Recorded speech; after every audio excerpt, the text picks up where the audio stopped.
Google's Pixel 8 Pro has been given the full teardown treatment ahead of its wider availability later this week. To date, only a select group of reviewers and YouTubers have been able to get their hands on the device, which has given users an early insight into the devices and their performance. While camera samples are impressive, which is not surprising given Google's track record with computational photography and the upgraded camera hardware, concerns have been raised about the performance, efficiency, and stability of the Tensor G3 SoC. Given the chip was made by Samsung Foundry, this is not surprising as previous chips made on Samsung's Fortum nodes have been plagued by similar issues. This has put the attention on the cooling mechanisms Google has employed in the Pixel 8 Pro to help keep things in check thermally, with all eyes on whether Google had added a vapor chamber to keep things cooler after complaints of overheating were raised by Pixel 6 series owners and Pixel 7 series owners. YouTube channel PBK Reviews has provided a complete teardown of the Pixel 8 Pro, but unfortunately, Google has once again skipped vapor chamber cooling. However, it has used unusually thick layers of graphite on top of the battery and across the RAM and CPU wares, while it has also used a notably thick piece of copper tape above the RAM, which sits atop the CPU. This is also covered with additional graphite tape to spread the heat back to the chassis and larger graphite pad that sits above it. And folks who got the device earlier saying that the phone is noticeably cooler compared to last year's Pixel, which is good to hear. After conducting a drop test on the PBK Reviews handset, we discovered that the phone is quite durable. We dropped it from heights testing its front, back, and sides.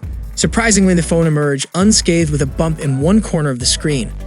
Unlike the iPhone 15 Pro Max, the Pixel 8 Pro proved to be resilient.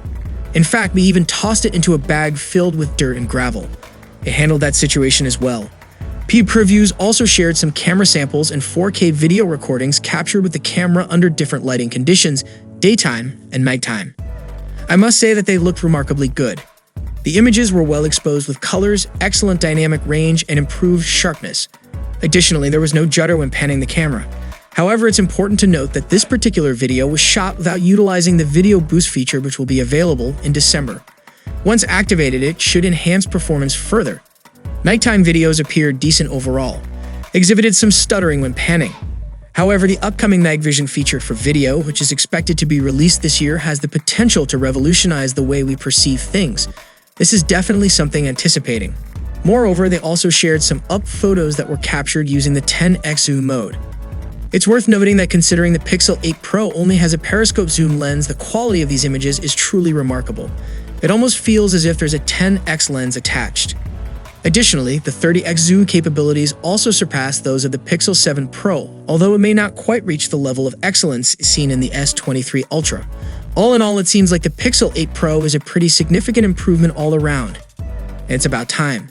So if you are still willing to buy the Pixel 8 lineup, share your thoughts below in the comment section, and for more updates you can check out our channel. See you in the next one. Peace out.